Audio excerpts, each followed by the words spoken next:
नमस्कार विद्यार्थियों। आज हम भाषा की उत्पत्ति के सिद्धांत भाग 2 पर चर्चा करेंगे। भाषा उत्पत्ति के सिद्धांत भाग 1 के अंतर्गत हमने यह देखा था कि आज जो हम भाषा का प्रयोग कर रहे हैं या पूरी मानव जाति जो भिन्न भिन्न भाषाओं का प्रयोग कर रही है उसकी उत्पत्ति कैसे हुई और उस उत्पत्ति के लेकर जो विद्वानों ने अपने अपने मतानुसार जिन जिन सिद्धांतों की रचना की या जिन जिन सिद्धांतों का प्रतिपादन किया वो कौन कौन से थे। उस भाग 1 के अंतर्गत हमने 5 सिद्धांतों का वर्णन किया। आइए विद्यार्थियों, हम अगला जो पॉइंट है या बिंदु है उस पर हम चर्चा करेंगे कि किस प्रकार से हमारे विद्वानों ने इस पर अपने मत दिए। पहला लेते हैं श्रम ध्वनि सिद्धांत। श्रम ध्वनि सिद्धांत क्या है, इस पर हम चर्चा करते हुए सबसे पहले जानेंगे कि हिंदी में इस श्रम ध्वनि सिद्धांत को क्या कहा।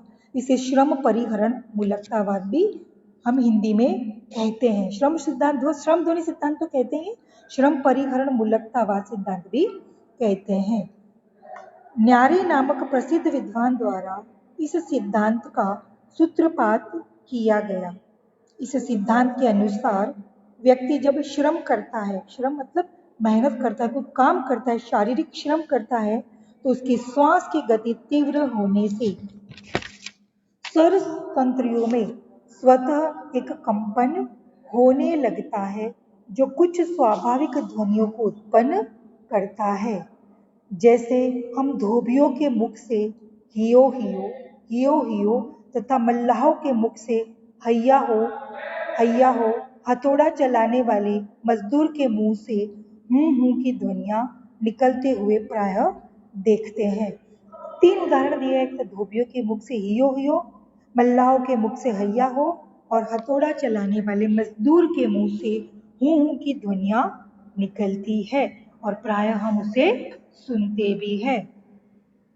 तो आवेग से उत्पन्न जो ध्वनियां है उसे लेकर इन विद्वानों ने श्रम ध्वनि सिद्धांत की रचना किया। भाषा के संदर्भ में इस सिद्धांत को उन्होंने प्रस्तुत किया, किंतु कालांतर में आने वाले जो विचारक थे उन्होंने इस सिद्धांत को स्वीकार नहीं किया और इसे अस्वीकार करते हुए जो उन्होंने अपनी बात कही वो यह कि आवेग से उत्पन्न ध्वनियां निरर्थक है, जैसे हियो हियो, हैया हो, हूं, ये सब निरर्थक है। किसी सार्थक भाषा को इससे कैसे विकसित किया जा सकता है, मतलब सार्थक भाषा का निर्माण या उसका विकास इससे नहीं हो सकता।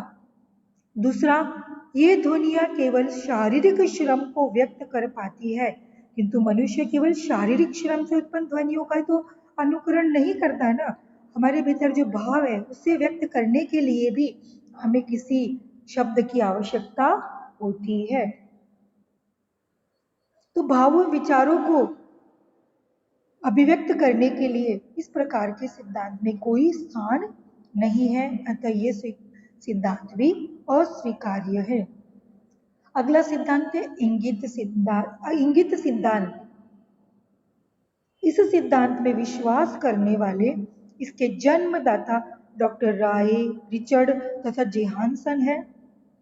इस सिद्धांत के अनुसार मनुष्य जब पानी पीता था तो पा पा जैसी ध्वनि निकलती थी, जिससे पिपासा जैसे शब्द बने, यानी पानी पीते समय जो आवाज आती है उसी से पिपासा शब्द बना।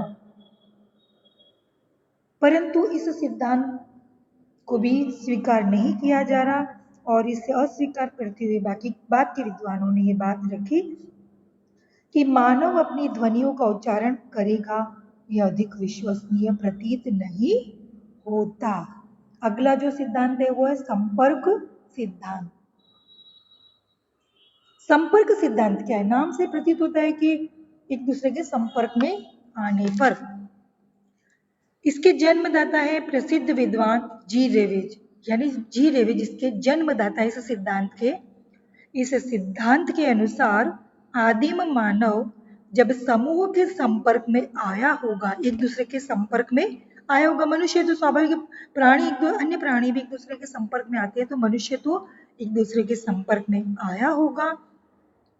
तो पहले कुछ ध्वनियां उसके मुंह से निकली होगी और कालांतर में शब्द और भाषा का जन्म हुआ होगा।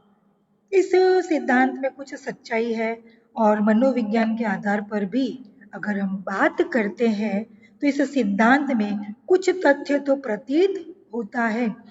हम एक बात करते हैं कि दो भाषाएं बोलने वाली व्यक्ति है, हम एक दूसरे की भाषा नहीं समझ रहे, यानी वो आपस में एक दूसरे की भाषा नहीं समझ रहे, लेकिन अपने भावों को व्यक्त करने के लिए अपनी अपनी भाषा का प्रयोग भी करते हैं।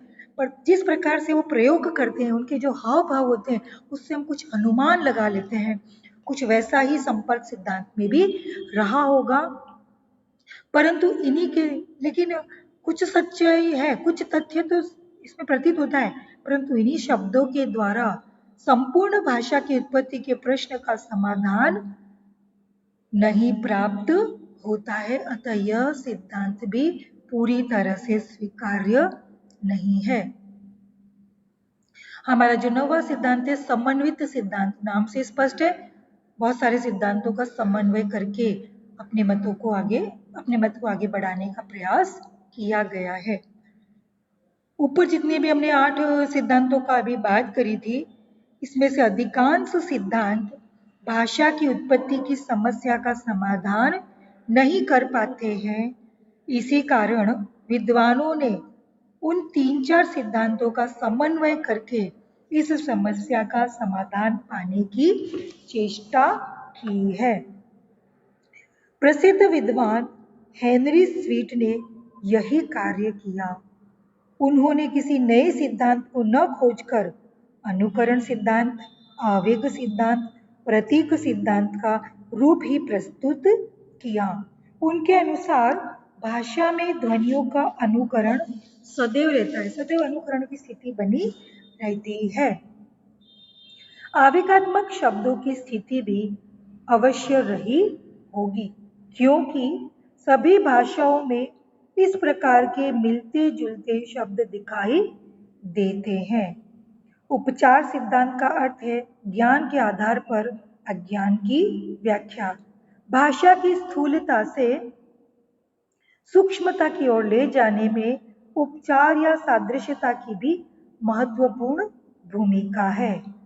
स्वीट के समन्वय सिद्धांत में यद्यपि पर्याप्त सत्य है, क्योंकि 3-4 सिद्धांतों को मिलाकर उन्होंने अपनी बात रखी है, किंतु पूर्णतया निर्दोष इसे भी नहीं माना जा सकता, क्योंकि भाषा की उत्पत्ति की समस्या का पूर्ण रूपेण समाधान इस सिद्धांत के द्वारा नहीं किया